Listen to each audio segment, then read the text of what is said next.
So, a very good afternoon to one and all present here. Thank you very much for joining us in time. And we welcome you back for the post-lunch session of the short-term training program on biotechnology and its application in tribal agriculture areas, which is sponsored by All India Council for Technical Education and organized by Ballarpur Institute of Technology, Ballarpur. Uh, before we begin with the session, we would like to welcome and introduce our honorable guest for this session, Dr. Radhika Mayakar, madam. Dr. Radhika Mayakar, ma'am, is a postdoctoral fellow at Institute of Chemical Technology, Mumbai.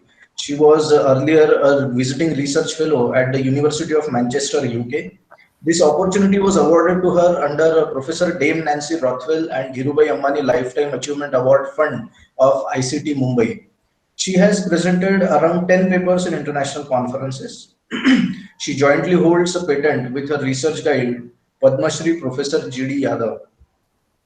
Her expertise is in green technology, biotechnology, heterogeneous catalysis, cascade engineered catalytic reactions, multifunctional catalyst synthesis and characterization, carbon dioxide conversion, process innovation, feasibility studies, analytical techniques like GC, HPLC, and TLC, to her credit, she has availed Senior Research Fellowship under UGC SAP for meritorious students for PhD Green Technology from July 2016 to January 2019. Also, she has availed Junior Research Fellowship under UGC SAP for meritorious students in PhD Green Technology from June 2014 to July 2016. Furthermore, she has been awarded UGC SAP PG Fellowship for meritorious students in MTech in Green Technology from June 2012 to July 2014. Uh, on behalf of the organizing committee of this short-term training program and on behalf of Ballarpur Institute of Technology, Ballarpur, we extend our warm welcome to you, ma'am. And may I now please request you to please start the session. Okay, thank you, sir. Thank you so much for the warm welcome. Today, I'm going to talk about the genetically modified plants, their pros and cons. Um, for starting the session, before we have seen such kind of images in our day-to-day life that somebody is injecting something into the tomato, then there will be a maize, then there will be a crop like corn, then DNA, cutting of DNA, then microscope. All these tools and all these images are related to genetic engineering. So, genetic engineering is basically applied for changing or transforming the genetic makeup of plant or animal, or you can say microorganisms, fungi, algae. So these are the genetic engineering. It is the application of advanced tool of biotechnology.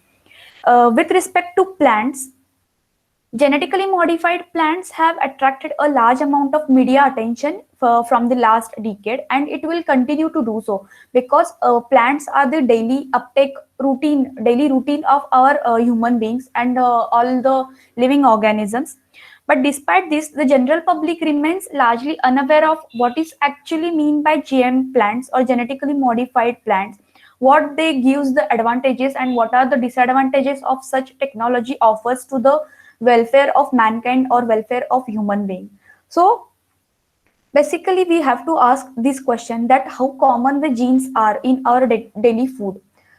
All the foods we are having in our daily life, whether it is the plant source or animal source or vegetable source or non-vegetarian source, all possesses the genes. In cooked and processed foods, most of the DNA has been destroyed and get degraded into the small fragments of genes. And from these fragments, we are using these fragments for making of our own genes and proteins.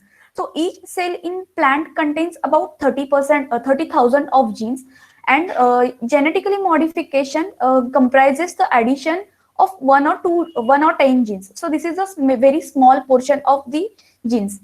It is estimated that every person or every individual eat many genes, many billions of genes every day, which usually comes from the fresh food. There is a history behind the genetic modification of plants. In ancient times, the term was coined as a plant breeding. Plant breeding, it is actually an application of genetic principles to produce the plants which are more useful to the human being. Then there is a crop improvement, means combining the desirable characteristic in one plant and then multiplying it. The job, what is the job of the plant breeder is to select the plants with the desired characteristics, then cross them and then identify the offsprings for the desired attributes from the both the parents. Then he can multiply the progeny to supply it to the farmers, then growers and the planters. So plant breeding, actually it is the application of genetic principles to produce more useful plants for the human beings. It is actually crucial process for increasing the production of crops to meet the ever increasing demand of the food because of the heavy population. Some of the well-known characteristics achieved by such technology is semi-dwarf wheat and rice varieties, nobilization of Indian cane sugar, and production of hybrid and composite varieties of maize, jawar, and bajra. But before plant breeding in mid 1800s, George Mendele applies these genetic engineering principles using the pea plants, and then he governs certain principles. One of the example is law of segregation. What it shows, in the picture we can see the example of a purple color flower and red color flower with the traits capital R and small r. R is stands for the gene for purple color flower and small r is the gene for white color flower. When we cross pollinate it, the first generation will give you the RR, that is the dominancy of the purple color flower. But when we again in the next generation, when we go to the next generation, then there will be a possibility for 3:1 progeny. That is the three for the purple color and 1 for the white color flower. So this is just an example of Mendele's law of segregation, which we have already studied in our schooling days. So this technology or this traditional plant breeding technology we have applied for increasing the crop yield, that can be used for increased resistance to pest and certain diseases and certain insects, and it can be a drought tolerance. But this technology possesses certain amount of disadvantages, like the process is long, it requires large amount of manpower, limited possibility of improved traits, and we don't have any control over the genetic mutations. So to overcome some of the problems, genetic modification of plants has been developed by using some genetic engineering tools. So genetically modified crops, these are the plants used in agriculture where the DNA of plant has been modified using genetic engineering methods. There are two methods actually famous in plant, in particularly plant. One physical method and another is by using agrobacterium for transferring or for the transfer delivery of DNA from one plant to another plant. The basic aim for this technology was to introduce a new trait to the plant which does not occur into the naturally into the species. For example, in food crops, the plants can be made resistant to certain pests, certain insects, diseases, certain viruses, then certain environmental conditions. It can be used for reduction of spoilage, resistance to certain chemicals like herbicide resistant plants can be made. Then finally improving the nutrition profile of the crops. Then there will be examples of GM modification into non-food crops for the production of pharmaceutical agents, certain biofuels, and other industrial applications they can be used into the bioremediation process. Then how does GM differs from the conventional plant breeding? Actually, both the methods, conventional plant breeding and GM, delivers the genetic crop improvements. Genetic improvements is being the most central pillar for improved agricultural productivity from the thousands of years. This is because wild plant do not gives the better quality crops, because natural selection tends to favor plants that can compete with neighboring plants for the light, water, and nutrients and defend themselves from the being eaten and digested by other animals. So these characteristics are in direct conflict with the goal of agricultural for improving the more nutritious food and getting more improved variety. So GM achieves this by adding new gene or genes to the genome of a crop plant, whereas plant breeding achieves this by using crossing together two plants with the desired characteristics or relevant characteristics, and then selecting the offspring with the desired combination of characteristics. There are certain crops where traditional method can be applied or it is best suited, or there are some crops where GM might be preferable. In this picture, we can see the difference between the conventional breeding and genetic modification. In conventional breeding, suppose there are two characteristics, virus-resistant plant and high-yielding crop. So while crossing together two plants, we are getting the final progeny with the having two characteristics, virus resistance, and it can be a high-yielding crop. But it is a very time-consuming process. But genetic modification have given the advantage, like the gene from the virus resistant plant, which is characteristic for that virus resistance, and the gene from high yielding crop, they can be crossed together into another plant to get a final crop with having both the characteristics, virus resistant and along with the high yielding crop. So this is the basic difference. Where GM is more required, GM can be applied in two necessary conditions, or there if they met the two requirements. That is, if the transfer of gene characteristic possesses by a small number of genes, and the gene should be known, or the gene or genes which are going to transfer, it should be known for that characteristics.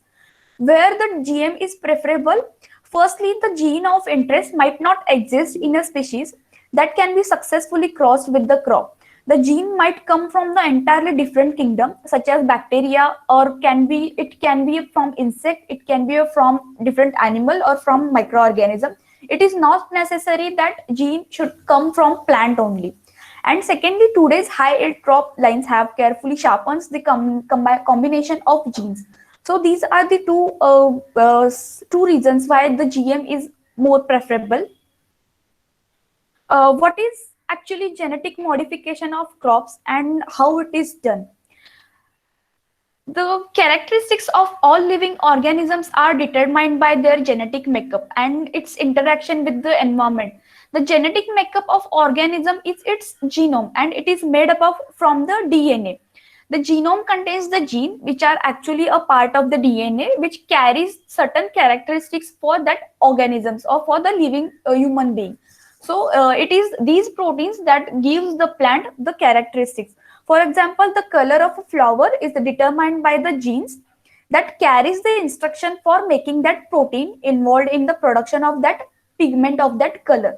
So suppose this is the cell in this picture, which contains the nucleus having the chromosomes. The DNA is made up of chromosome is made up of from DNA, and the small segments represents the genes for the particular characteristics. These genetic modification of plants involves adding a specific stretch of DNA into the plant genome, giving it a new or different characteristics. So it can include changing the way of plant grows, or it can make it more resistant to certain diseases, certain insects, for the certain herbicides. So this is the different characteristics where GM can be applied for making them resistant. After transferring the gene or DNA into a new plant, that new DNA becomes the integral part of the host plant's genome, which the seeds from that plant can carry this new DNA into that new cells. What are the methods for DNA transfer?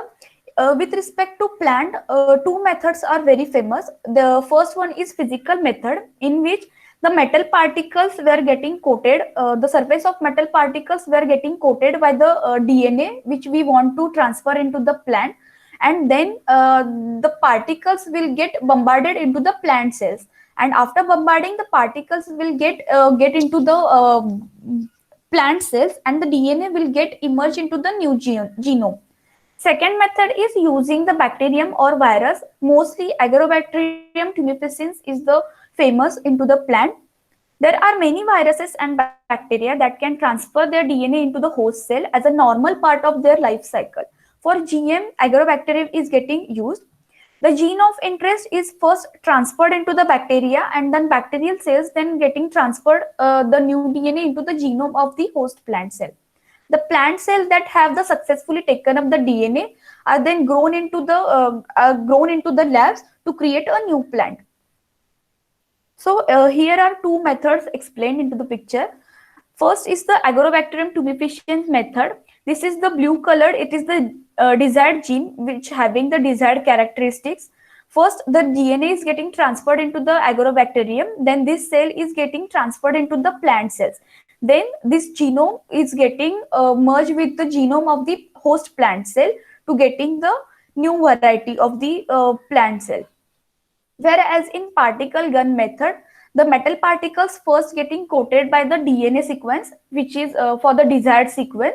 Then these particles are then bombarded on over the plant cells. After bombarding, the metal particles infuses the DNA, which is coated over the particles into the host plant cell. And then the newly grown plant is having the desired characteristics from that DNA. Do you know the sweet potato? Or in terms of Marathi, we can call it as a ratale. This is actually a naturally modified or naturally genetically modified plant. What happens thousands of years ago, the gene from the bacteria is getting jumped into the sweet potato genome, which helps the plant roots to getting swell and to form the sweet potato. So this is the example of transfer of DNA without the human intervention or you without the human participation. So this is the sweet potato example, which is the example of naturally genetically modified plants. Apart from two methods, physical method and agrobacterium method, there are there are another methods like mutational breeding and genome editing. For such a transfer of DNA is available. Who is actually paying for the GM crops development and who owns the technology? Basically, for this kind of research, huge amount of money is getting invested. So there are many more companies are participated in such kind of research and development technology. So this technology mainly possesses by the companies and they make the patents. But before that, this discovery is carried out by the public sector scientists. Then such scientists with the private sector along with some charity funds, because it requires a huge amount of money, they owns the GM methods and plants that continue to invest into the GM research and crop development. Then they take out the patents and registers their technology. Mostly current GM methods and GM crop varieties are owned by different companies. These are the big six companies from the Europe and from the US, like Monsanto, Dow, BASF, Bayer, Syngenta, and DuPont. These are the main big six companies are involved in genetic modification plants or genetically modified crops. What happens? The owners of such intellectual property, when such patents is getting registered, they have to. If the company is not having their own patent and they want to take such kind of patent from another company, then some kind of royalty we have to pay to that company. Even with this case is goes with the farmers. If the farmers buy seeds protected from such patent, buys from one company, then that farmer have to make agreement with that company that they are not going to save seeds from that crop to sow into another year. So every year farmer have to buy new fresh seeds from such companies. So such kind of agreement they have to make with the companies. Along with that, GM crop research is funded by some national research agencies and charity funds like Bill and Melinda Gates Foundation, where patents are held for the public benefits. One of the example is golden rice. The patent of golden rice has been made publicly available to get the maximum benefit for the humankind. The golden rice was originally made for the rich source for vitamin A, so that the deficiency of vitamin A can be overcome, or the sections or regions from the world where the vitamin A deficiency can be observed into the people. In that area, golden rice can be grown. Some of the early GM patents have expired or will get expire soon. After 14 to 15 years, if the patent get expired, then the farmers have liberty to save the seeds from such plants to make it use for the next year. But in that case, companies can make the substandard variety of such kind of seeds, but the crops we are getting, it's not means we cannot guarantee that the crop will give the 100% result like the patents were giving. Then we will move to the unforeseen consequences of the GM.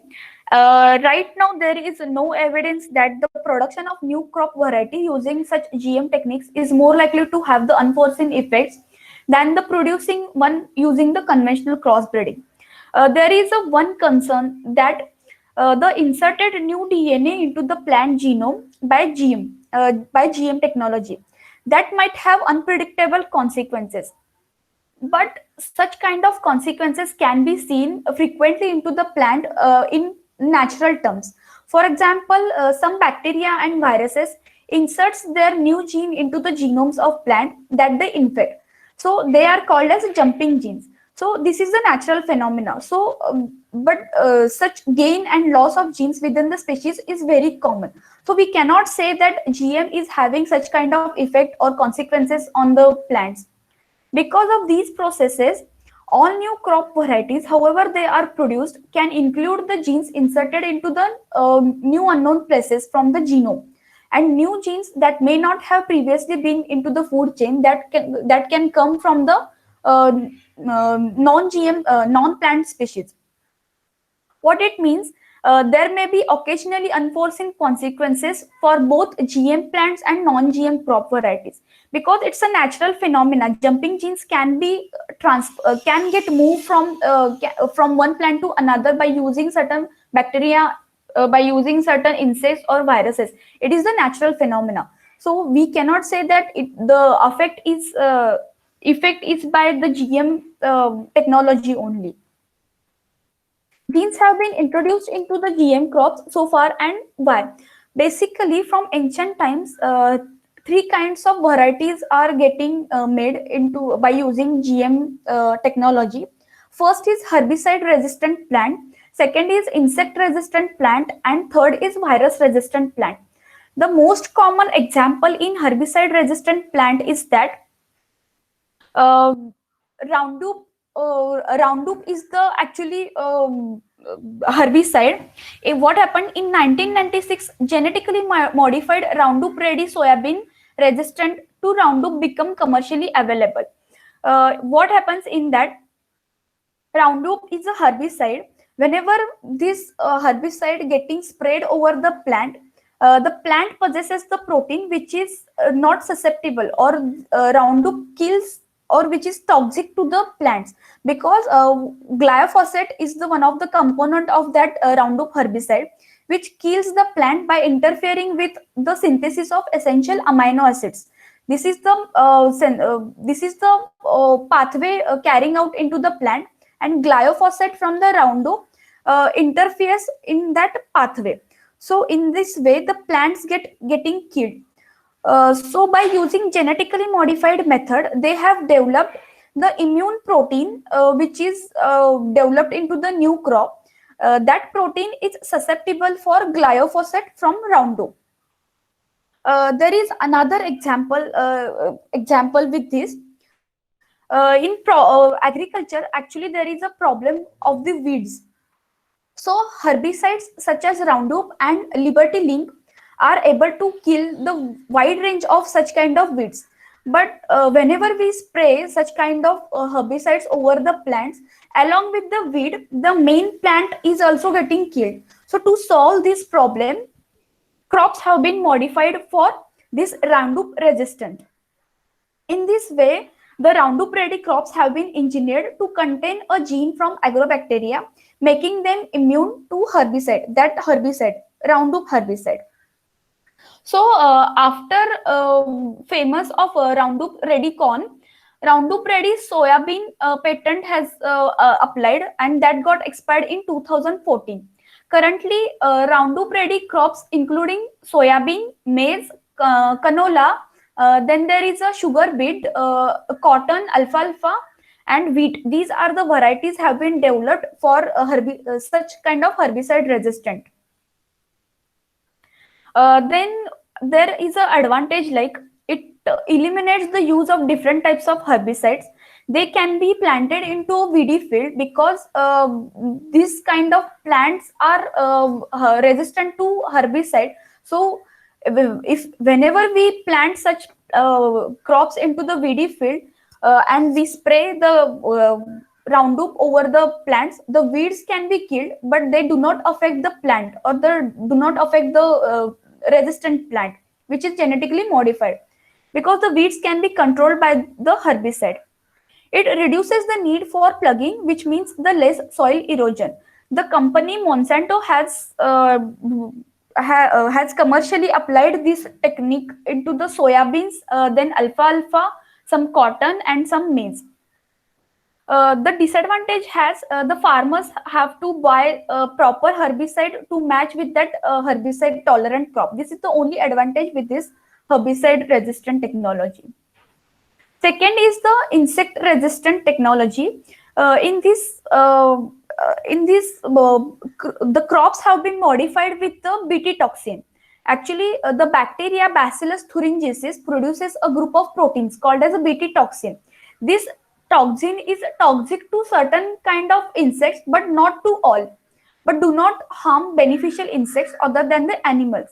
So what they do, scientists have carried out the gene of Bt toxin from Bacillus thuringiensis, and they injected into the plants. So whenever the insects are feeding on the crops having the Bt toxin gene, that toxin is getting into the gut of that insect, and they get killed because of that toxin. So the genes for several Bt toxin have been introduced into many crops by this GM technology.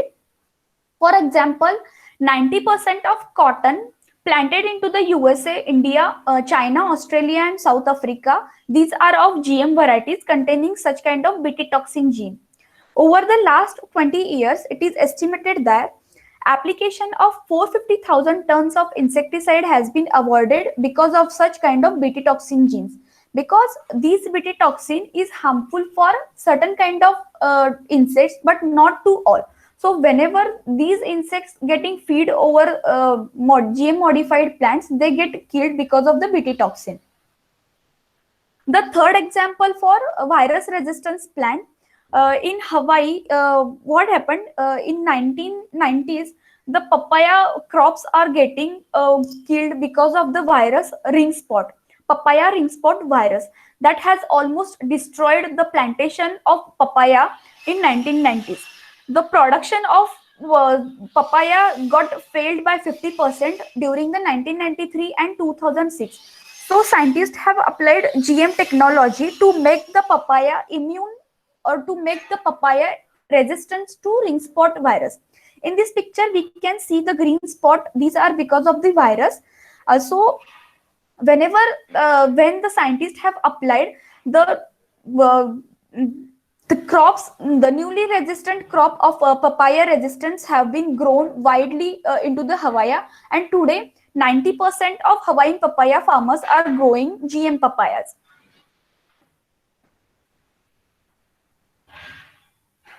So what GM crops are currently being grown and where? So there are different examples of GM crops are getting utilized overall the world. In 2015, GM crops were grown in 28 countries, and 179.7 million hectares of arable land has been utilized for growing GM crops, which is actually 10% of world's arable land and equivalent to 7 times the land area of the UK. Then USA, Brazil, and Argentina, these are the leading producers into the GM crops. There are currently no GM crops are being commercially available into the UK, and also in the Europe. There are certain restrictions over the GM crops are getting. What are the GM crops are gaining the worldwide attention? Potato in the USA, squash and pumpkin into the USA, alfalfa into USA, aubergine or called as brinjal into the Bangladesh, sugar beet into USA, Canada, papaya into USA and China. We have seen this example, that is the Hawaii papaya. They are very famous example of GM crops. Then oilseed rape, it is included into the 4 other countries. Maize corn into 17 countries. Soybean in 11 countries can be grown, and cotton in 15 countries. They are getting growing. The first ever example or commercial example is flower sour tomato into the USA. They have been introduced commercially in 1994. They have been developed or they have been genetically modified to slow its ripening and delaying softening and rotting, so that the shelf life of tomato is getting increased.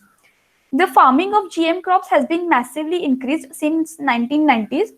In 1996, 1.7 million hectares were planted globally with GM crops, whereas in 2015, 179.7 mega hectare of area is getting utilized for GM crops. So this is the huge amount of increment have been found. The top GM crop grown in 2015 were soybean. The land utilized overall the world, it is 92 mega hectare.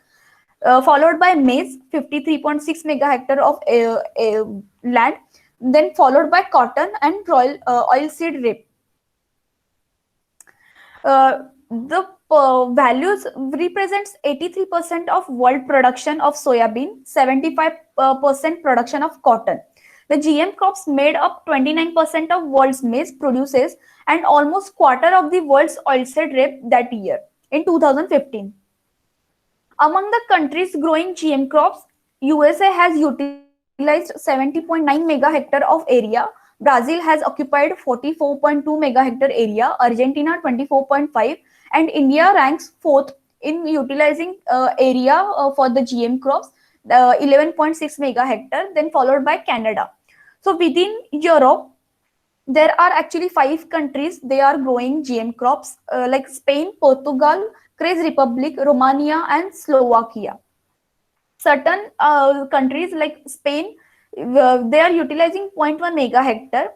In Africa, South Africa, and Sudan, they are also using GM crops. So in this picture, we can see the major hotspots where GM crops are getting planted. So major portion is from the America, North America and South America, some part of the Asia and Africa. There is a huge restrictions into the Europe has been found out for the GM crops production.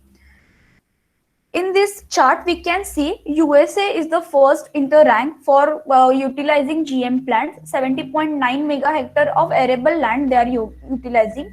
Then followed by Brazil, Argentina, and India is ranking 4th for utilizing area for GM plant, 11.6 mega hectare. Where our GM crops are being eaten? The main GM crops, that is the maize or you can say corn, soybean, they are used as a feeding for the animals. Followed that meat, milk and eggs from the animal fed with the GM crops are being eaten by many people into the many countries, including UK. How it is coming into the food chain? It is indirectly coming into the human chain. Mostly animals are getting feed over the GM crops, and the meat or milk or the eggs we are getting from such animals, we are utilizing into our day-to-day lives. Not in the India, but into the outside countries like UK. GM crops are also used in many processed foodstuffs eaten around the world, including cooking oil and other ingredients. So what are the main fresh foods? Alfalfa, squash, papaya, they are used into the USA, followed by tomato, papaya and sweet pepper in China, and aubergine or called as a brinjal into the Bangladesh. In Europe, I have said that there are many restrictions over the GM crops are getting are there. Such consumption of GM crops varies between the countries. 10 million tons of GM maize and soybean are getting exported from North and South America to the other parts of the world where there is a shortage of such kind of animal feed. So this is the export and import of such kind of GM foods. For example, about two-thirds of all protein-based animal feed into the European countries are getting from GM crops like soya bean. 70% is imported, and out of 70%, 90% is produced from the GM methodology. So in Europe, whether they are not getting, means they themselves are not growing GM crops, but they are importing such kind of food from other countries.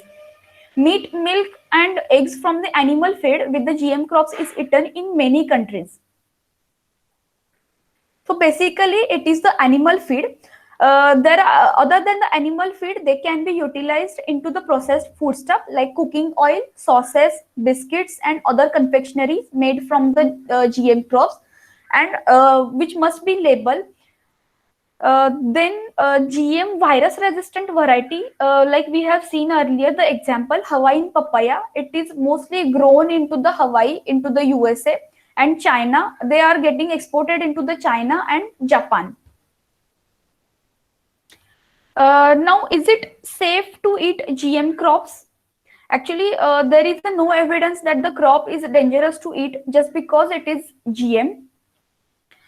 Most of the food we eat contains the genes which are cooked and processed, so the DNA is getting fragmented and or getting destroyed before any food produced by GM technology that have to be passed from the various tests, and after passing from the test, then there will be a animal feeding trials, and after animal feeding trials, certain other test or risk assessment technology is there.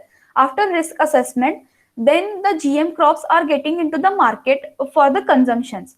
So this makes new GM crop varieties at least as safe to eat as non-GM varieties, which are not tested in this way.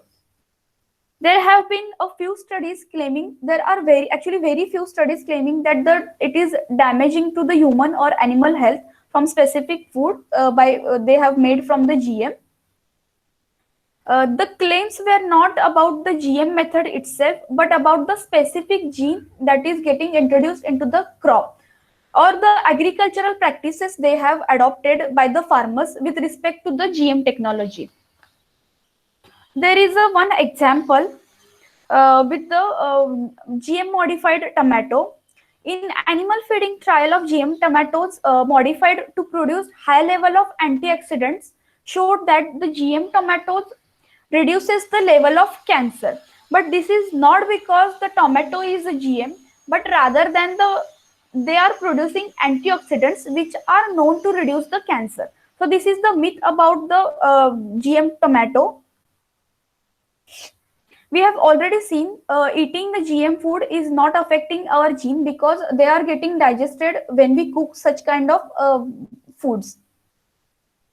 Let's see some kind of environmental risk associated with the GM crops. What are the potential risks related to the environment? First is the potential of introduced genes to outcross to the VD relatives, as well as the potential to create the VD species. Outcrossing is the unintentional breeding of domestic crop with the related plant.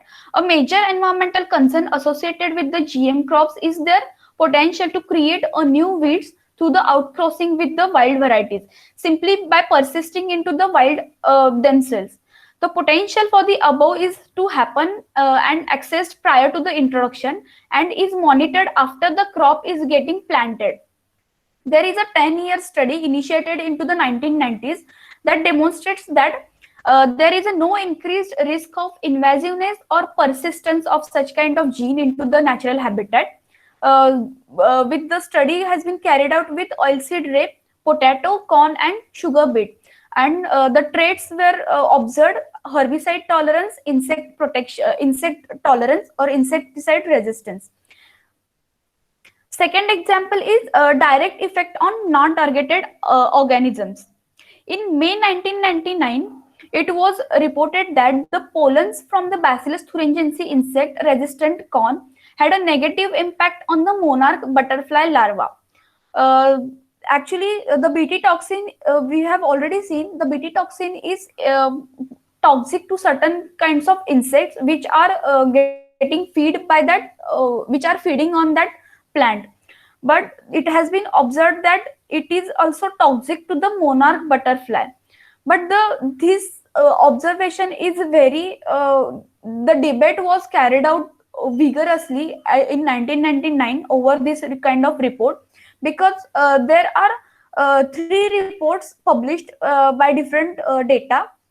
US Environmental Protection Agency or EPA, they are saying that no unreasonable adverse effects were seen because of the Bt toxin expressed into the plant to the non-target wildlife. The scientists from the North America, they are saying that in most commercial hybrids, Bt expression in pollen is low, and laboratory and field studies show that there is a no acute toxicity because of the Bt toxin. Whereas there is a third report, a natural publication of Losey in 1999, they have said that there is a no significant impact on monarch butterfly population. So this is the monarch butterfly, which they are saying that because of the Bt toxin, they are getting killed. So this is the second impact of the GM crops, that on non-targeted organisms. Third is the development of insect resistance. There is another concern over the use of Bt crops is that it will lead to the development of insect resistance to Bt. It can be solved that every field of insect resistant crops must have an associated refuge with the non-GM crops, so that the insect resistance cannot get developed into that selection. So in such way, there are three potential risks available. GM crops and the environmental benefits. What are the environmental benefits are related to the environment? A dramatic reduction in pesticide has been observed because of the herbicide resistant GM crops are getting into the picture. There is a study by the Global Economic and Environmental Impact of Biotech Crops. For 21 years of study, they have showed that the technology has reduced the pesticide spraying by 671.2 million kg and has reduced the environmental footprint associated with that kind of pesticide by 18.4%. Thus, this technology or this GM technology has also significantly reduced the release of greenhouse gases emissions from the agricultural, which is equivalent to removing almost 16 million cars from the road. So this is how it has helped in reducing the greenhouse gases emission. Secondly, the GM technology has been reduced chemical pesticides by 37%. A US study has shown that maize and soybean farmers from 1998 to 2011, they have conducted that adopters of herbicide tolerant maize used 1.2% less herbicides than the non-adopters. And where insect resistant maize adopters have shown 11.2% less insecticide than the non-adopters. So this is the reduction of insecticides over the crops because of the GM plant. In China, use of Bt cotton resulted in pesticide reduction by 78,000 tons of pesticide in 2001. The study was in 2001, which is corresponds to about quarter of all the pesticides sprayed into the China in 1990s. So there is another study, or there is another benefit, that the use of Bt cotton can substantially reduces the risk and incidences of pesticide poisoning to the farmers. So these are some of the benefits caused by the GM plants to the environment. Adoption of Bt corn into the Philippines did not show any indication that Bt corn had negative effect on the insect abundance and the diversity. Yes, of course, there are side effects, some of the side effects, and there could be unexpected these side effects from any new crop variety or GM or non-GM. There are side effects from the GM and non-GM varieties or the traditional plant breeding methods. So risk assessment and appropriate testings for all new crops along with continuous monitoring should mitigate the risk, or these side effects can be reduced. Some farmers will adopt these GM varieties because they were able to control the weeds. with the lesser labor and energy than the conventional variety, because farmers have the less manpower, or they can reduce this manpower by using such kind of GM varieties. A frequent criticism on GM is that it is failed to deliver more than herbicide tolerance, insecticide resistance. Because in ancient times, there are only three kind of traits are getting utilized. We have seen earlier virus resistance, insect resistance, and herbicide resistance. And there is a criticism over that thing, that GM technology has failed to deliver more than these three kinds of traits. So such kind of criticism are getting faced by GM technology. Not all GM modified crops are successful. There are certain examples where the GM technology has shown their failure. Uh, the first example is herbicide resistant soybean varieties that had actually aimed for getting the higher yields, but when actual experiments were tried into the field, the technology has shown their failure. The first GM herbicide resistant soybean varieties had lower yields than the non-GM varieties, in spite the promise of better getting yield from that GM variety and the weed control. But this herbicide resistant soybean has shown their failure into the actual field trials. The new DNA of what is the reason actually behind that? The new DNA, which is herbicide resistant, was inserted into the low yielding variety of the soybean. Because of that, that technology has getting failure. So that was the conclusion from that study. The second example is GM rice produced for the Golden Rice project. Today, the GM rice is in commercial, but the actual aim was to deliver or the address vitamin A deficiency in some parts of the world by dealing genes to the rice and to improve the nutritional content of the rice variety. But at the first experiment or in the first trials, the GM rice has failed to give the vitamin A rich crops. Then there are certain examples related to failure of this technology with respect to herbicide tolerance, insect resistance, and some kind of disease resistances. One of the example is Vifi wheat. Vifi wheat is actually a genetically modified wheat which was actually prepared for repelling the aphids. These are the insects. What they do, the wheat variety have been modified in such a way that they releases certain kind of scent, and that scent is actually work as a repellent to that aphids. So ward off aphids by releasing an alarm signal scent.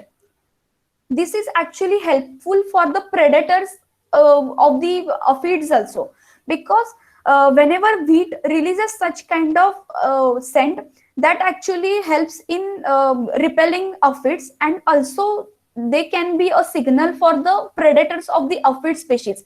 So whenever there is a release of scent, the aphid predators can come to that wheat variety for getting feed on that aphids.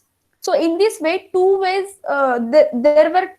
these are two advantages were likely to happen from the Vifi wheat. This technology got the success into the lab. The genetically modified wheat turned out to be ineffective at the repelling aphids in the outdoor trials. So the technology got the success into the lab experiments, but actually on the outdoor trials, the technology has gotten failed. So this research was actually carried out into the UK, but the scientists has not stopped in this. They have generated certain hypotheses based on that, and they are continuing their trials. So these are the aphids.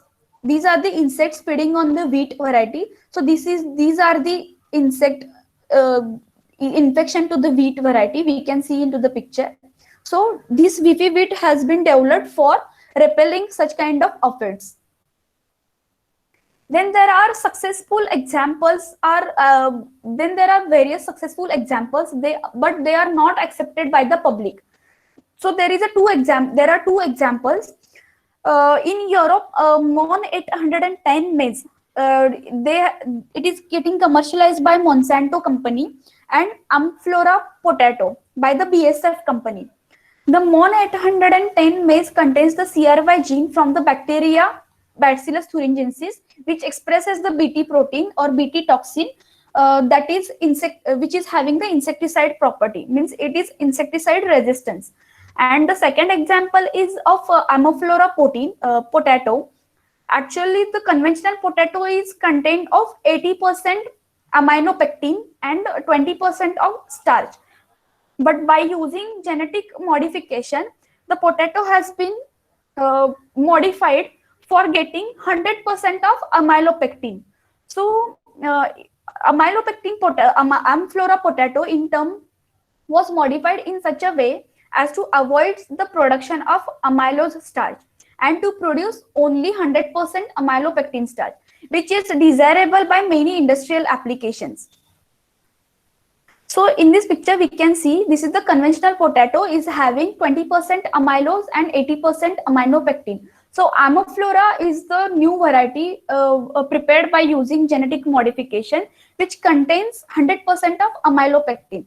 So this was prepared by the BASF company, and such kind of Amorphora potato were getting utilized by many industries like textile industries, paper industries, and glue industries for making use of such kind of starch.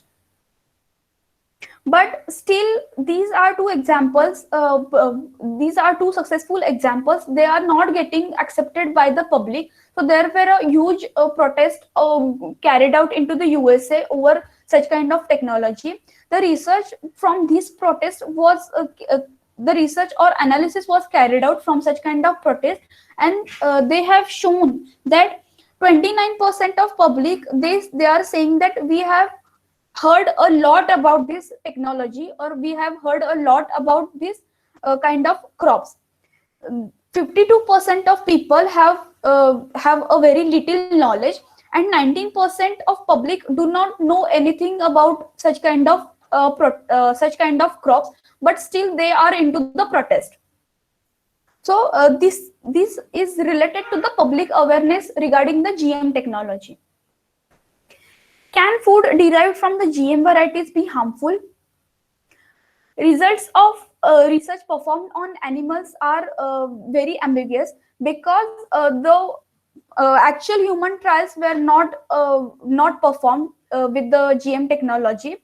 But still, in America, such kind of food products are in their diet from indirectly, because whenever we have seen earlier, these kind of GM crops are getting utilized as animal feed, and meat, egg, and such kind of milk are getting from such kind of animals, and they are getting into the diet of human being. So still they are having such kind of diet. The no harmful effect or no harmful effects are getting observed from these people.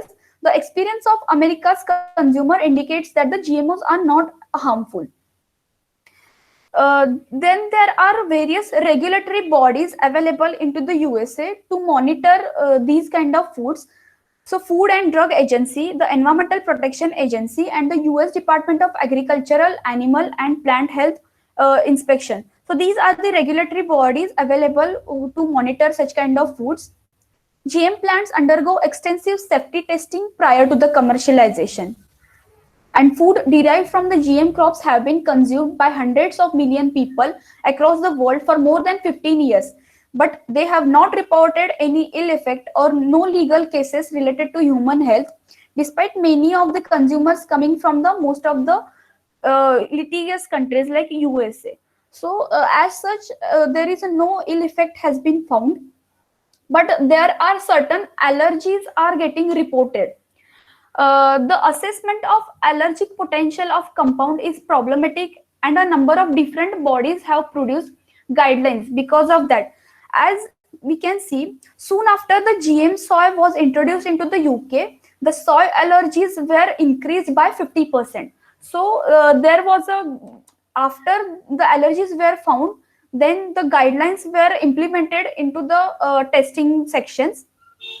These are effective at assessing compounds, with many proved to be hazardous through a hierarchical approach, which includes determining whether the source of introduced gene is from allergic plant, whether the GM foods react with the antibodies of the sera of our human being with known allergies, and whether the product encoded by such new gene has similar properties to known allergens.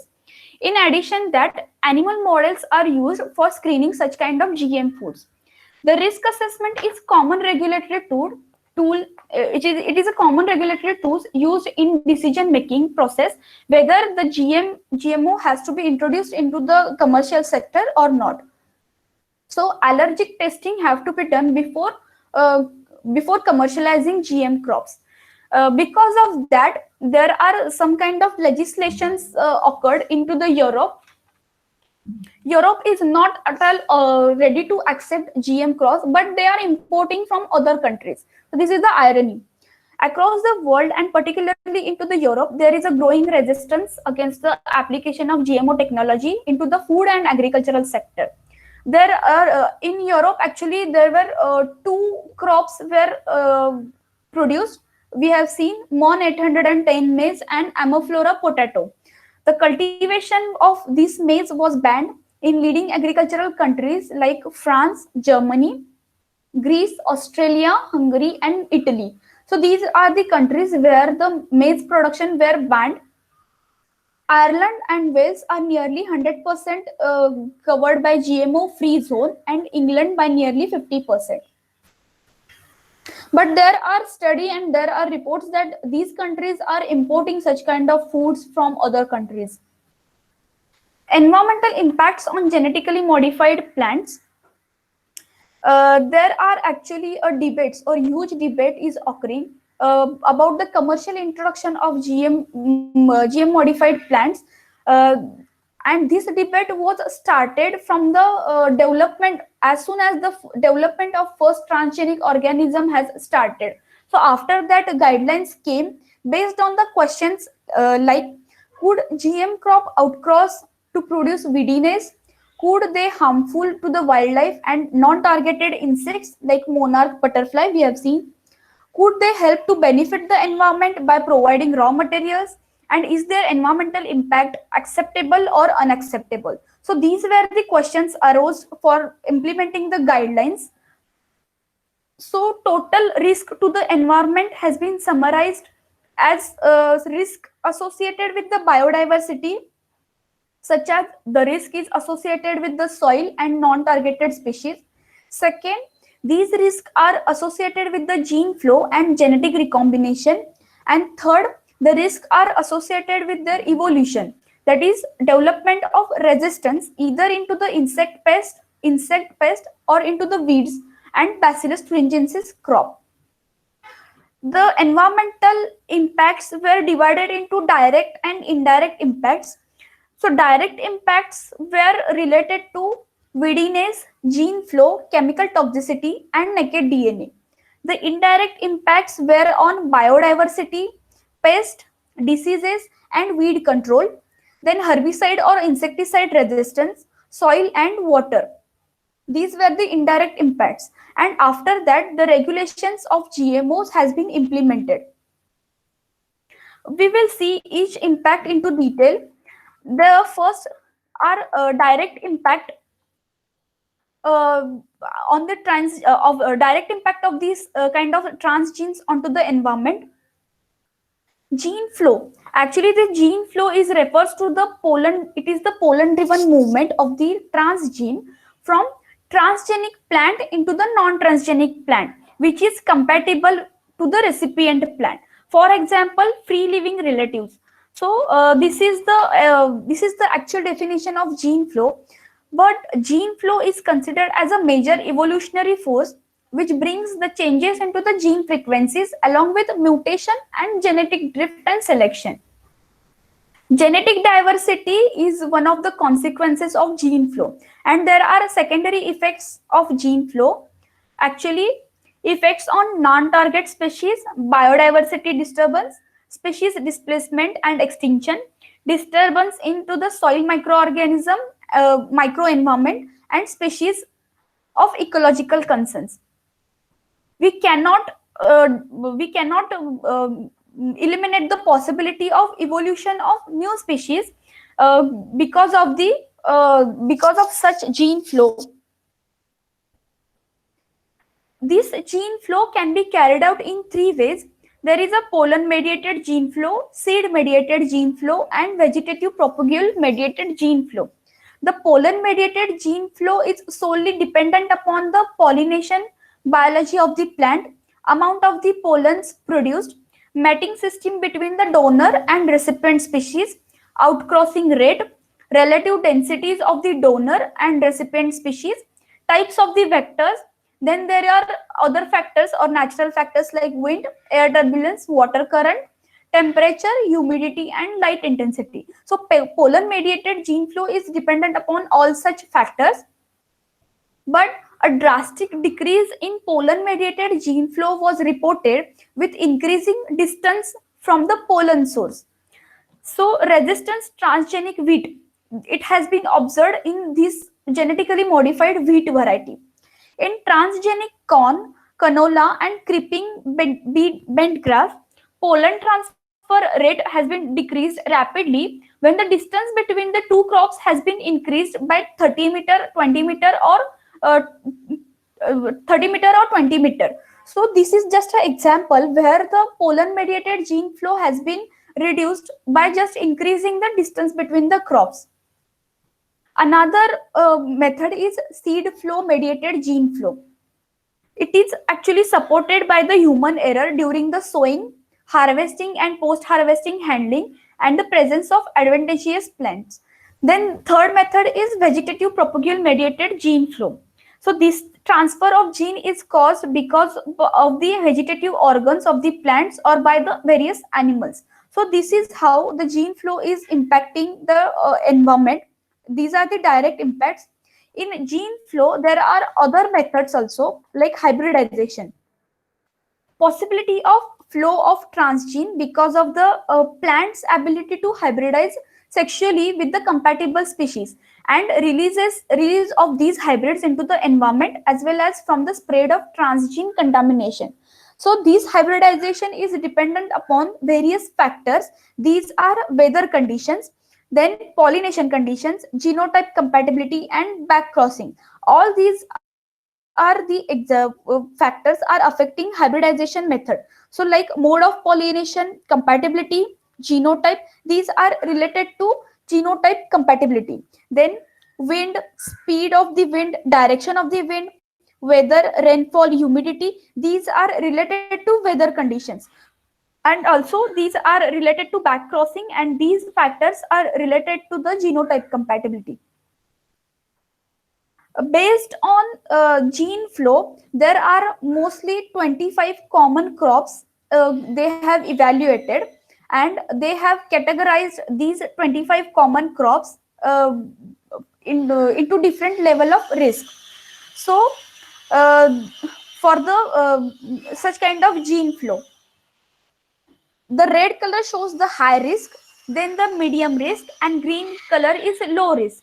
For example, sorghum bicolor is for it is related to broom corn. They are called as broom corn. Then Medicago sativa, it is alpha alpha. Then lettuce sativa, it is the lettuce plant. Then Docus carota, this is wild carrot. Then Beta vulgaris, it is the beetroot. Then Z it is into the lower risk. So Z is the actually corn. Then Orizi sativa, it is called as a rice crop. Then Gossypium barbadense, it is the sea island cotton. And Glycine max is the soybean. So these are the most 25 common crops which are categorized into different kinds of different level of risk based on the gene flow. Then there is a term called as a transgene stacking. So the area covered by a single transgenic trait, such as first we'll see the what is the transgene stacking. means the actually introduction of more than one gene into a single crop plant simultaneously or sequentially. So this is called as a transgene stacking, and it has been more effective strategy for confirming higher and durable insect and disease resistance at a time. So these are the transgenic plants. So it offers advantages over the single gene transfer technology, or single gene rather than transferring single gene. So the area covered by single transgenic trait such as glufosinate tolerance is still high, but there is a relative increase in the percentage has been found out by using stacked traits. So these are stacked traits means combining more than one gene. So they can be herbicide tolerant, insect tolerant, fertility restoration, male sterility, mannose metabolism, and a visual marker and antibiotic resistance. They have found to be increasing. In 2012, 43.7 million hectares were planted having the stacked traits with an average increase have found to be 31%. So rather than combining only single gene, more than one gene can be introduced into a plant. So this is transgene stacking. So commercial companies, there are Bayer Crop Science, Syngenta, Pioneer, Monsanto, and Dow Agrosciences are pursuing such kind of GM crops with the stacked traits. For example, the slide shows that BT genes with the Roundup genes. So actually, gene stacking is a term that is used in context with genetically engineered crops, but it is not a new idea in plant breeding. In ancient time, plant breeders are always stacking such kind of genes by making crosses between two plants or parent plants. Each is having desired trait, then the identifying offspring for the desired characteristics. So this is the quickest and easiest way to stack the genes. So the figure at the right, it shows that crossing of homozygous Roundup resistant plant with the homozygous BT plant. So the progeny will have one copy from the Roundup resistant gene and the BT gene. So this is just an example. Then another method of gene flow is the horizontal gene transfer. So stable stable transfer of gene, or called as a genetic material or genome, other than the parent to the offspring, it is considered as a horizontal gene transfer. So there are 3 to 4 mechanisms for this gene transfer, like transformation, transduction, bacterial conjugation, and gene transfer agents by using gene transfer agents. So these helps into the horizontal gene transfer methodology. So other than parent to offspring gene transfer, the transfer method of gene from one offspring, one plant to other plant, it is called as a horizontal gene transfer. The transfer occurs by passage of donor genetic material across the cellular boundaries, followed by heritable incorporation to the genome of the recipient organism. The most popular example of this transformation strategy is Agrobacterium tumefaciens. It is the result of horizontal gene transfer technology. The second direct impact of this GM technology on the environment is the fate of naked DNA. The naked DNA encodes the resistance or tolerance trait that can possibly persist into the natural environment. So, means what is the fate of naked DNA after the use of after getting the yield from the GM plant? The gene is getting persisted into the environment.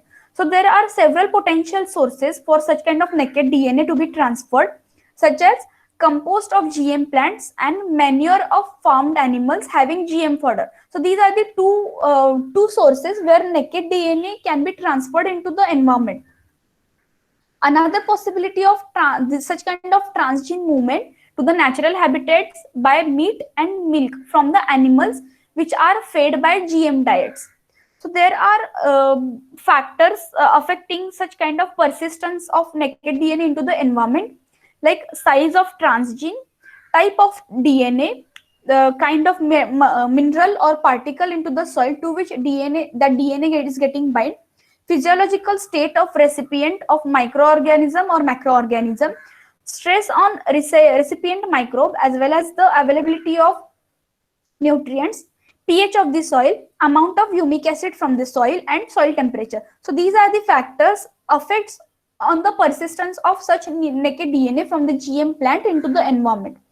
The intake of such kind of DNA from the GM plant into the dairy cows fed with transgenic BT maize was found to be 0.00094 percentage, which is almost equal to the 54 microgram per day, whereas daily intake of non-GM DNA into the cows was found to be 54 to 57 gram of per day. So this is just a there is a huge gap between the uptake of naked DNA from GM plant to the non-GM plant. So although the possibility of such transfer is quite negligible, because the nucleus into the animal intestine would degrade such kind of naked DNA. And if the decomposed GM material is getting exposed to the aquatic ecosystem after degradation, then perhaps the gastrointestinal tract of different aquatic animals such as fish, fungal species, they could possibly take such kind of naked DNA. So this is the uptake by aquatic animals. The third is weediness. Changes in persistence of the crop in agricultural as well as the natural habitats is another rising concern, which exerts severe and irreversible effect on the biodiversity.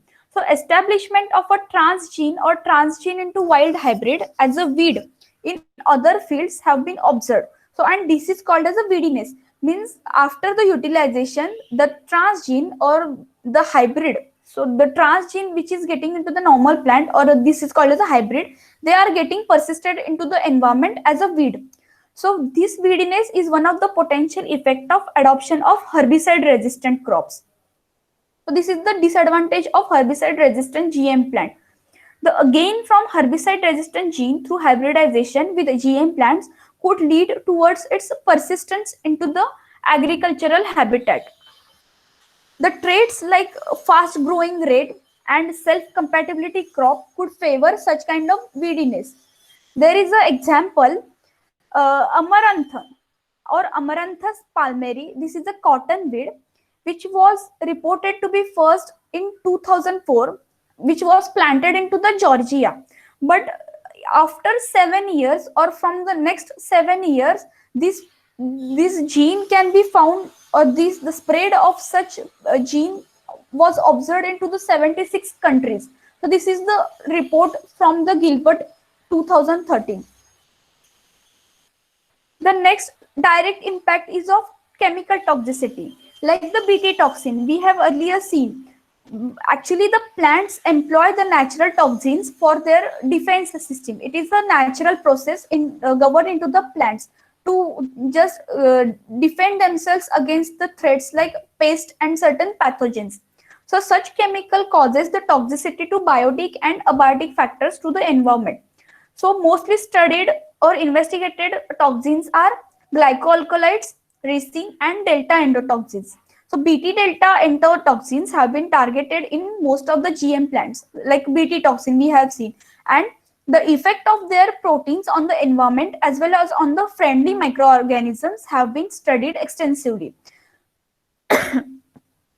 For example, certain reports confirm lethal effects on the Roundup and Roundup. This is the herbicide, which is the glyphosate containing herbicide Roundup. So ill effects have been found on certain amphibians, larval amphibians, fish, tadpoles, snails, insect predators, and small arthropods, certain fungi and bacteria. So this is the herbicide toxicity. Then there was insecticide toxicity was observed. So the monarch butterflies, there were report like because of the Bt toxin, the monarch butterflies were getting killed. So there were a huge debate on this monarch butterfly killing section.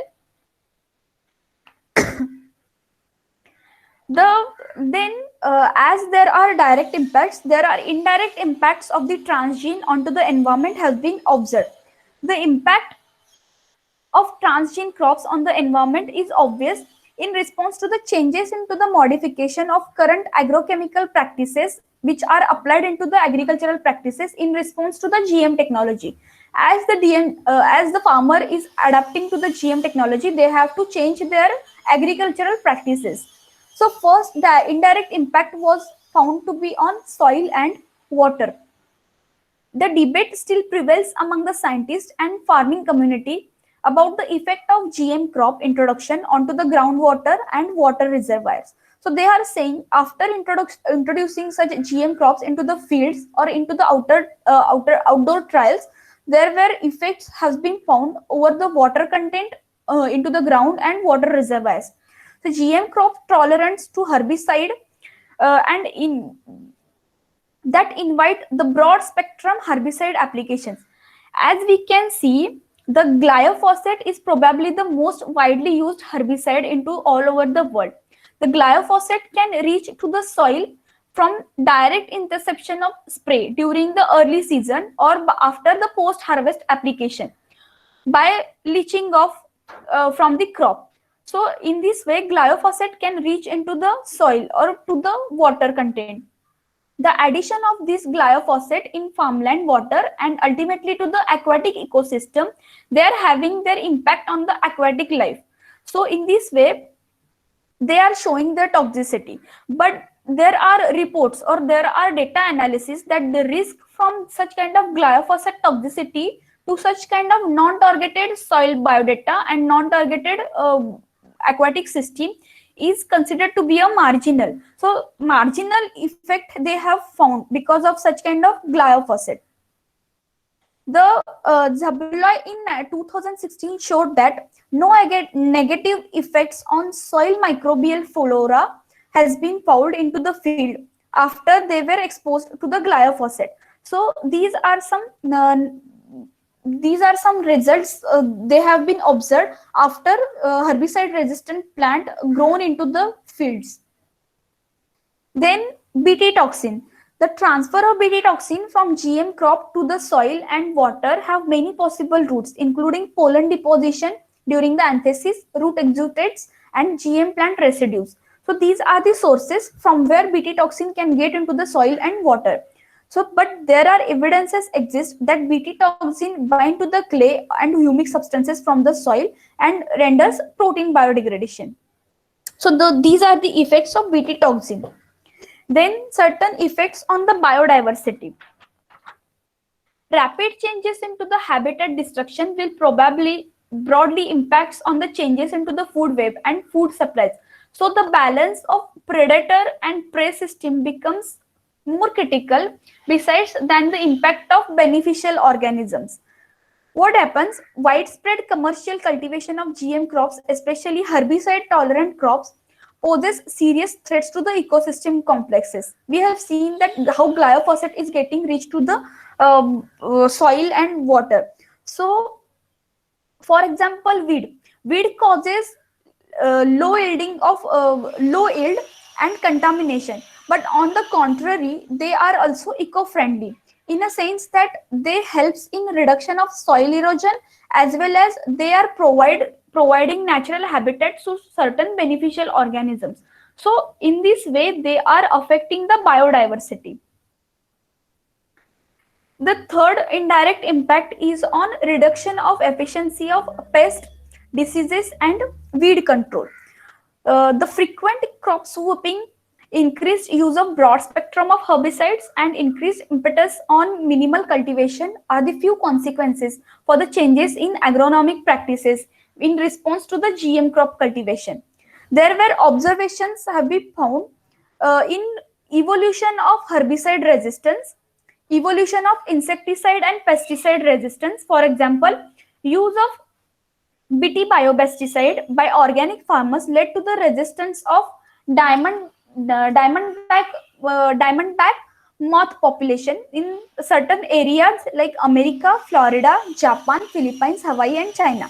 So usually, whenever we apply biopesticides into the Bt biopesticide crops into the organic farmer, along with the targeted species, non-targeted species are also getting resistant to this kind of uh, crops.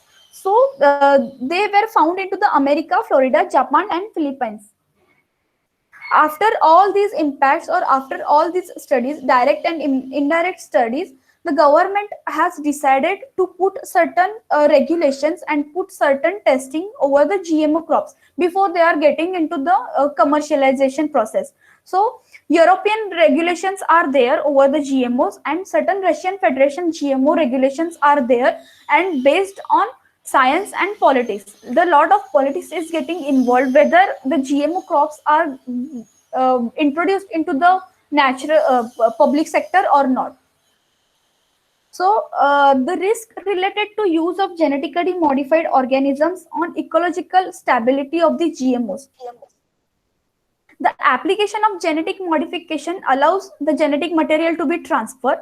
So there are risks while transferring such kind of genes. So the copies of genes may get integrated, additional fragments may get inserted, and gene sequence can get rearranged, or there is a possibility that gene sequence can get deleted. So these are certain kind of risks which are available during the genetic modifications. So therefore, the Law Center of IUCN and World Conservation Union in 2004, they have enlisted numerous kinds of such kind of environmental risk related to genetic modification.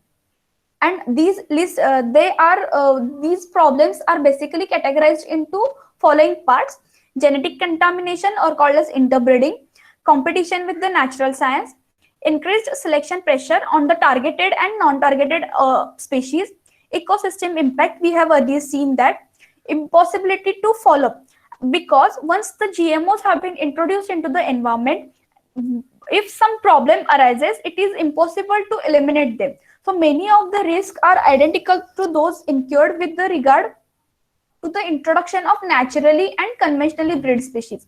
So it is impossible to get the follow.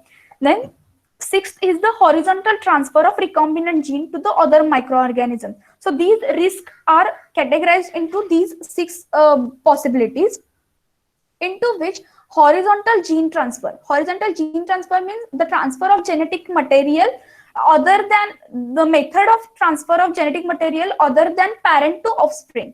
So HGT is actually the introduction of gene from GMO that may confer a novel trait into the other organisms, which could be a source for potential harm to the health of people and the environment. Such transgenic DNA in GM crops and products can spread by being taken up by directly viruses and by bacteria, as well as by plants and animals. So such genes or transgenic DNA can get spread over another crops by such kind of indirect DNA, by such indirect bacteria or such viruses or some insects. Yoshida et al. Have reported that HGT also moved from nuclear monocot gene into the genome of UDCAT parasite witchweed. So this is the weed. Actually, this study was actually carried out into the Africa, where they have observed that the transferred DNA has been found from nuclear monocot gene into the UDCAT parasite witchweed. So this is the disadvantage of HGT technology.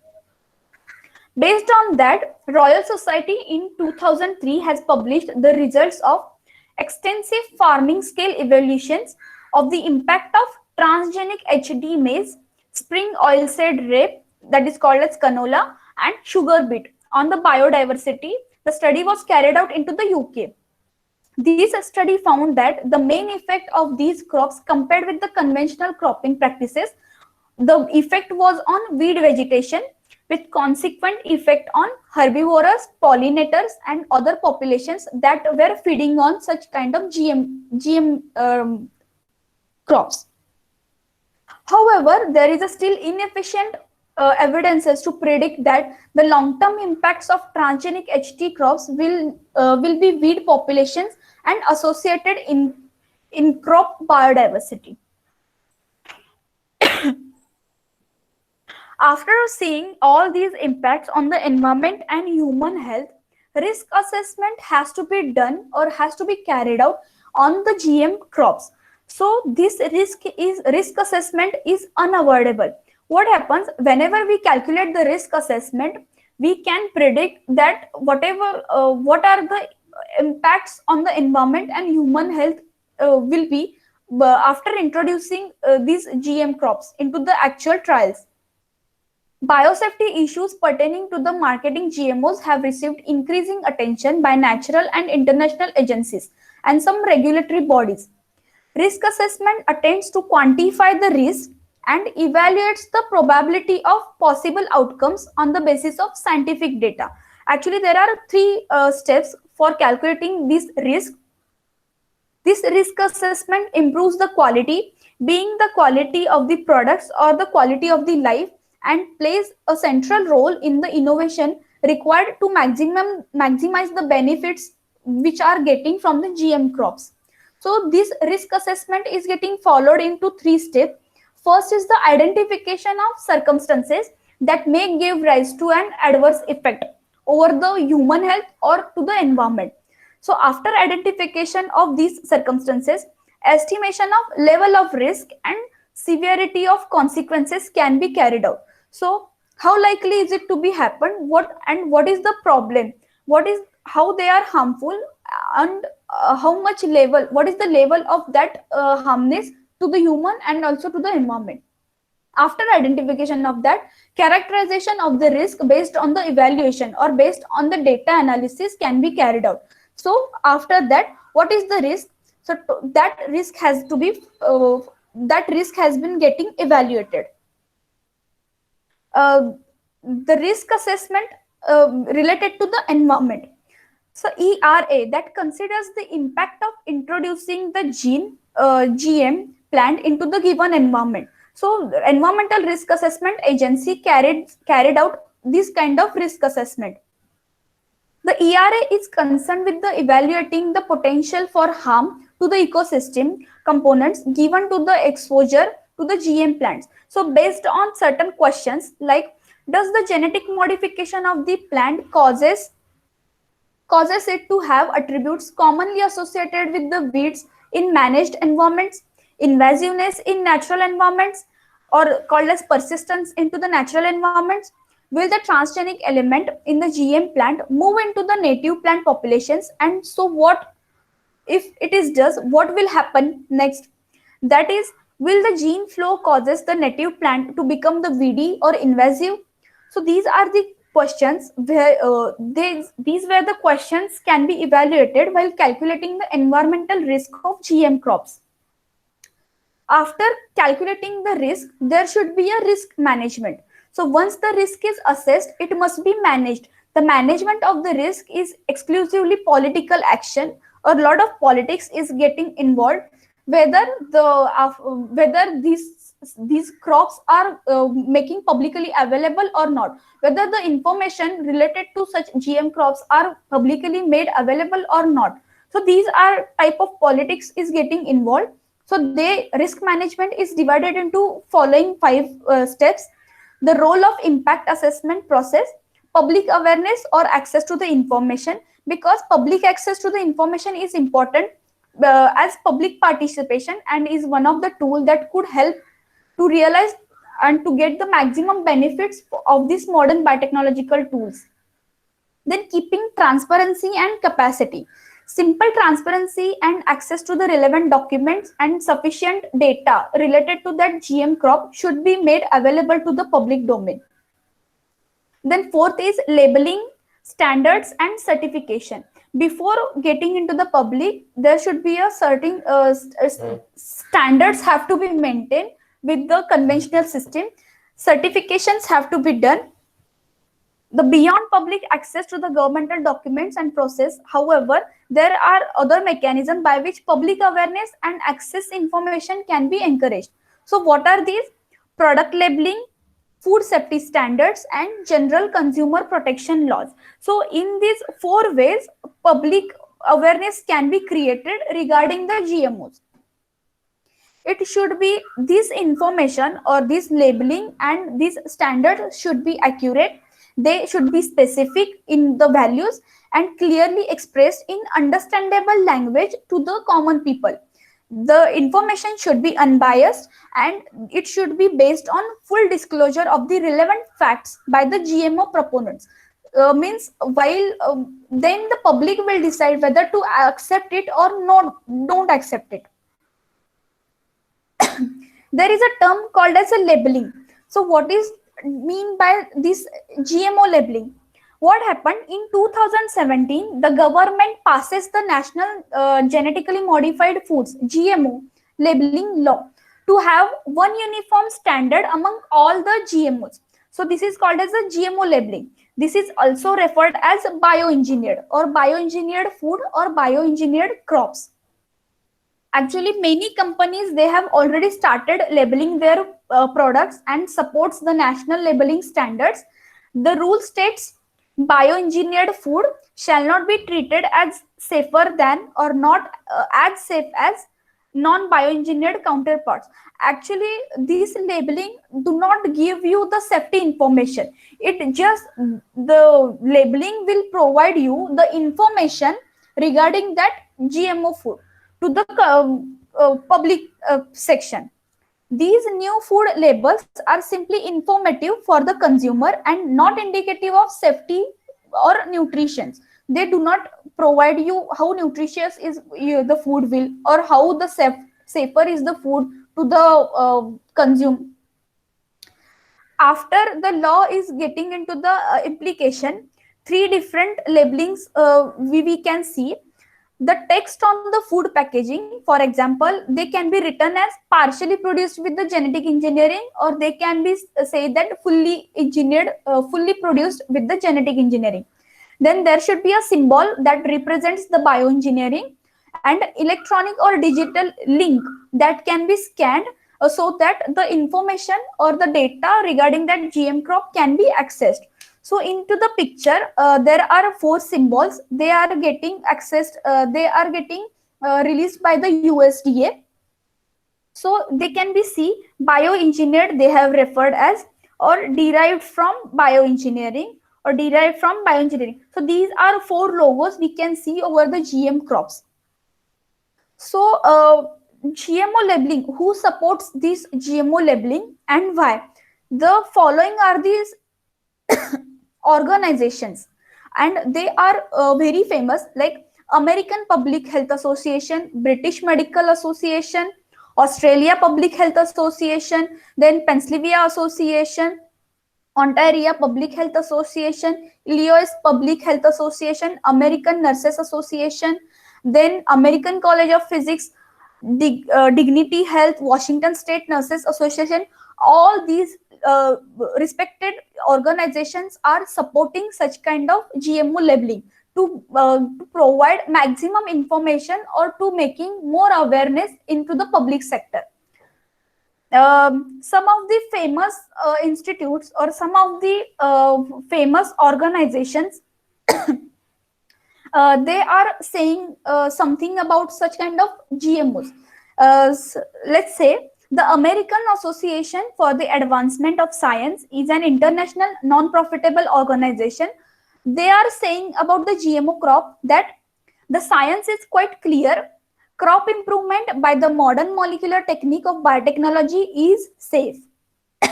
What the World Health Organization is saying, no effect on human health have been shown as a result of the consumption of GM foods by the general population in the countries where they have been approved.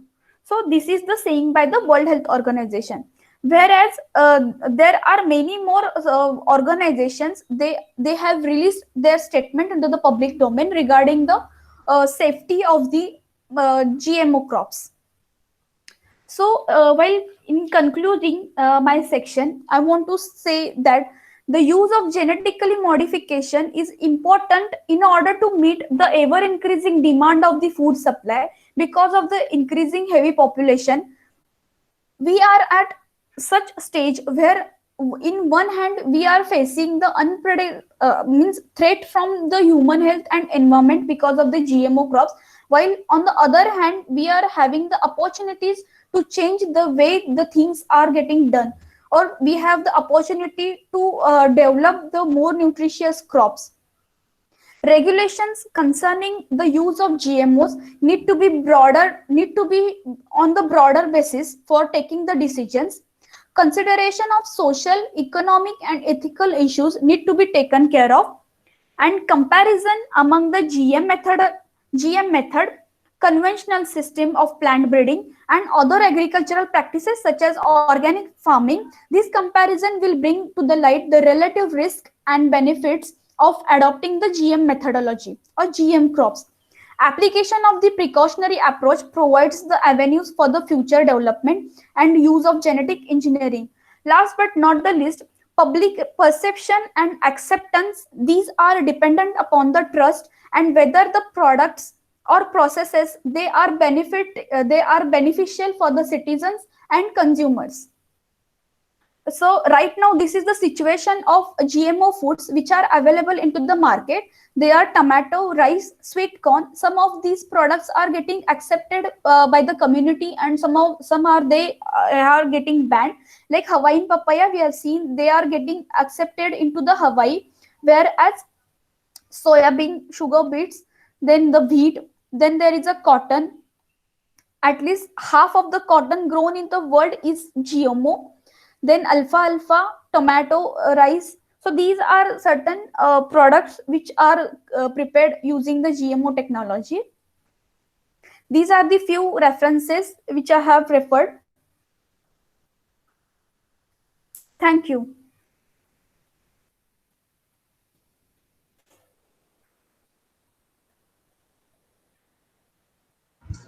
Thank you very much, ma'am, for such a wonderful session. Now, amongst the attendees, if you have any queries, you can always unmute yourself and talk to our resource Hello. person. Hello, ma'am. Yes. Yeah, I have one. Okay. Actually, I have 2-3 questions. Okay. Then first one I just want to ask means, is GM crop and bioforti means crop developed through GM techniques and biofortification comes under the same section as we in both we are enhancing the nutritional and resistant varieties? Actually, in biofortification, are we using the transfer of genetic material? Because in genetic modification, not only nutritious value, but also some of the different traits can be introduced into the plant. So in both the ways, GM means kind of it is related to similar technology. Okay, ma'am. Then means I have one more question. Means as we know in oil seeds, we have mostly contributed by Brassica and Rapeseed during Yarrow Revolution, but this is mainly not accepted due to the anti-nutritional factors like uric acid and glycosinate. So means is there any variety through this GM techniques can be developed to overcome these anti-nutritional properties? Actually, I haven't read about the oilseed rape technology in respect to the GM methodology. But yes, of course, any time the which is the trait actually governing the anti-nutritious property into the oilseed rape, the more nutritious gene from the other plants can be introduced into the oilseed rape by GM technology. Okay, ma'am. And one more last question, ma'am. Can I ask? Yes, sure.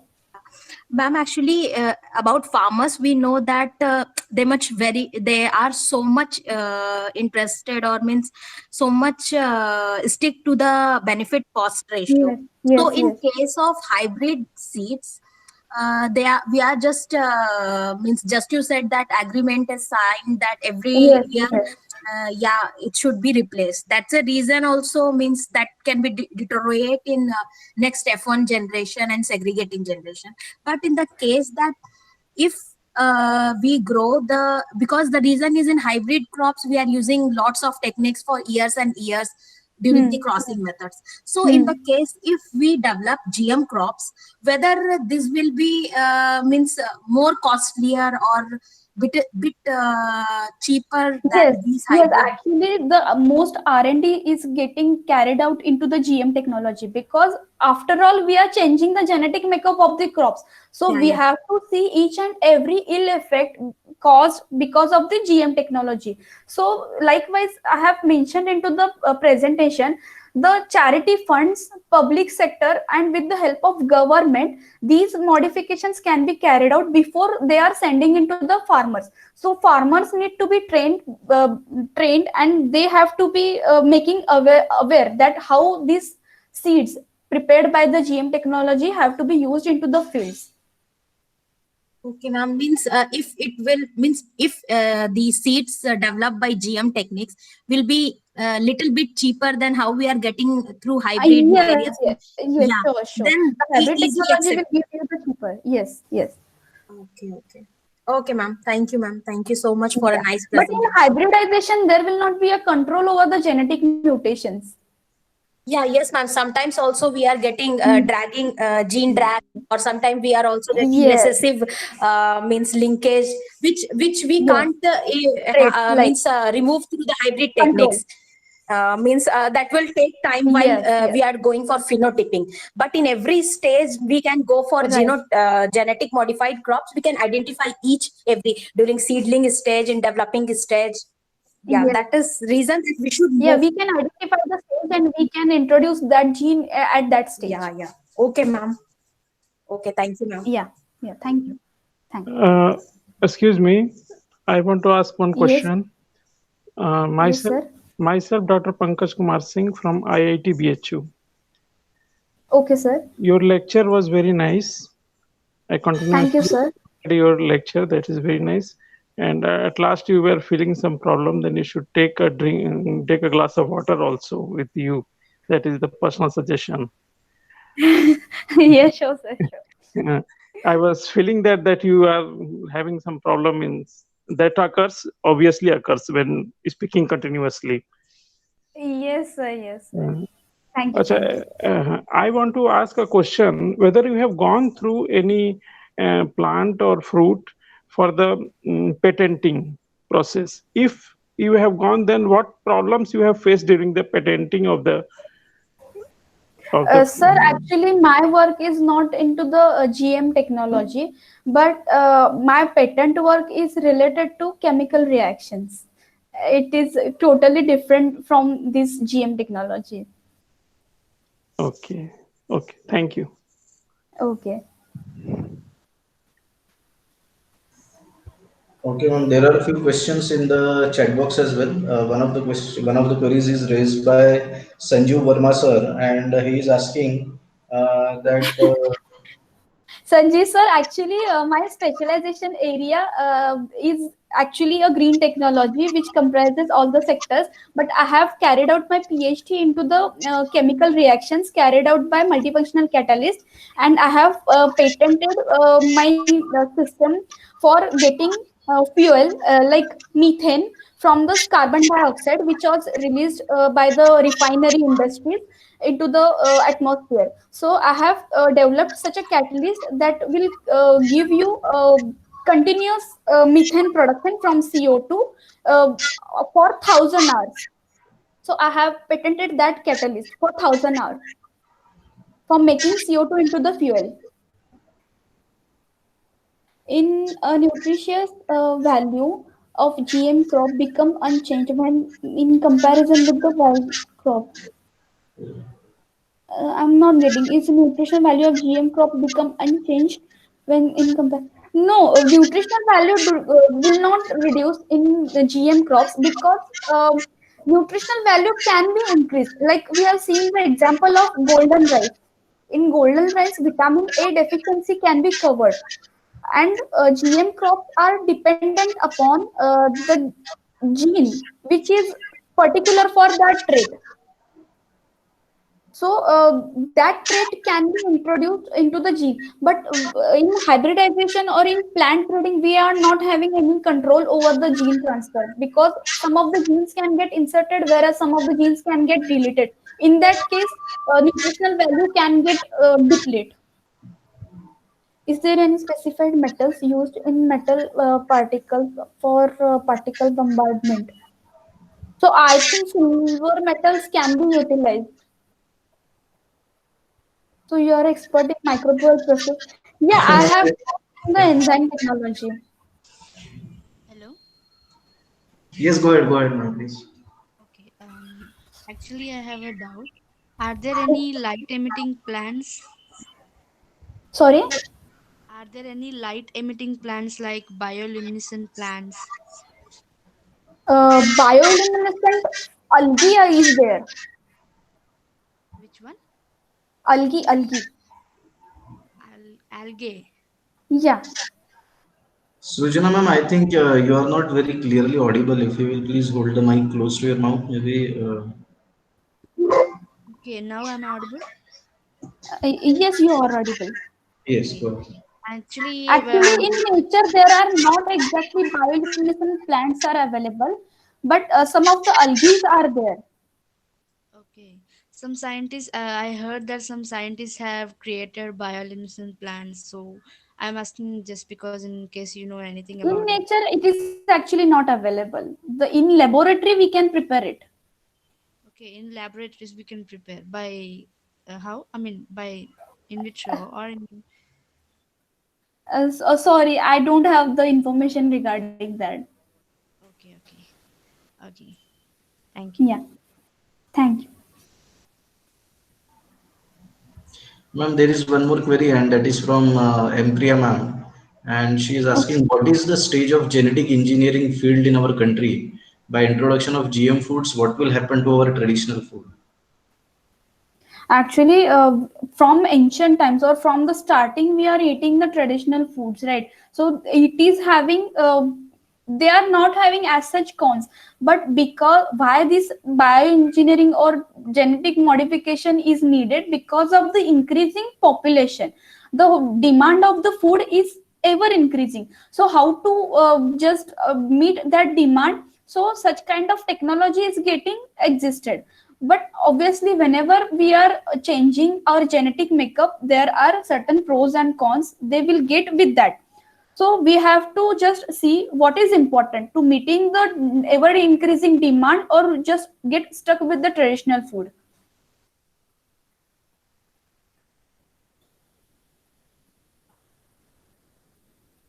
In our country, actually, India, we have seen into the fertilizer, biofertilizer previous lecture, that India is not processing most of the food. Only 7% of food is processing, whereas we have seen the developing countries are processing maximum, that is 60 up to 65% of food is getting processed. If we feel, if we are able to fill this gap between the processing from 7% to making up to the 70%, so if we are able to fill this gap, then only we can reduce the application of genetic engineering, so that we can meet up to the demand, ever increasing demand.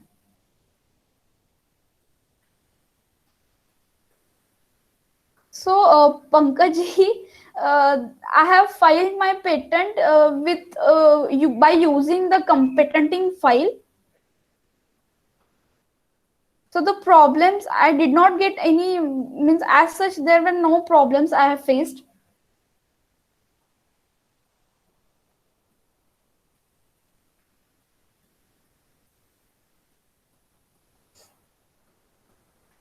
Well, I would also like to mention it here that earlier this session was, supposed to be conducted by Dr. Praveen Patil sir, because Radhika ma'am, because they are asking you so much about your area of specialization, and then you have chosen this area, like this topic for the STTP. That is the reason I would like to mention here that earlier this, this session was supposed to be conducted by Dr. Praveen Patil sir, but from Narsi Monjee Institute, but then due to medical emergencies he could not, and we are very very thankful to Radhika Malkar madam, who agreed on such a short notice and conducted such a wonderful in-depth session for us.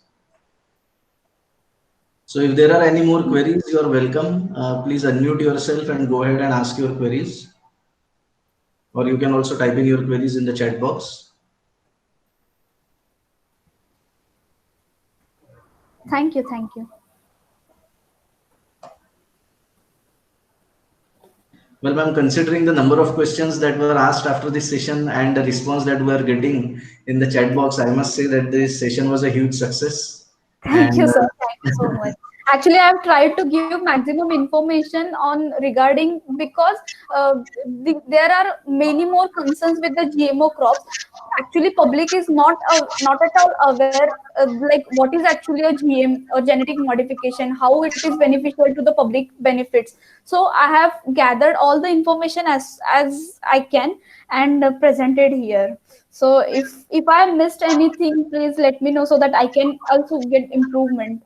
well, I suppose, ma'am, in a 2 hour session, the kind of information and the kind of depth that you have helped our attendees to dive into, it is really great. And the session was really, really wonderful. And Thank you, sir. yes, ma'am. And we hope to see you more often in our coming short-term training program. Also, we would like to invite you as our expert resource person. Sure, sir. Okay, so on behalf of Ballarpur Institute of Technology, Ballarpur, and on behalf of the organizing committee of this short-term training program, I thank you very much, ma'am, for conducting such a wonderful and in-depth session. And once again, thank you very much for taking out time out of your busy schedule. Thank you so much. Thank you, sir. Thank you for having me. Thank you. Okay, all the attending members are requested to please fill in the feedback form. The link to share feedback form will be shared shortly, forwarded shortly on the WhatsApp group. And there is one important announcement, because tomorrow we will have our valedictory function, and tomorrow a short a test, a multiple choice question test will also be conducted tomorrow. So we will conduct a short revision prior to the test. So that you do not have any queries relating to the exam. So what type of questions will be asked, and it is a multiple choice question test, and some other instructions related about the exam will be shared. So please make sure that you attend tomorrow's session. It is very important that you attend tomorrow's session.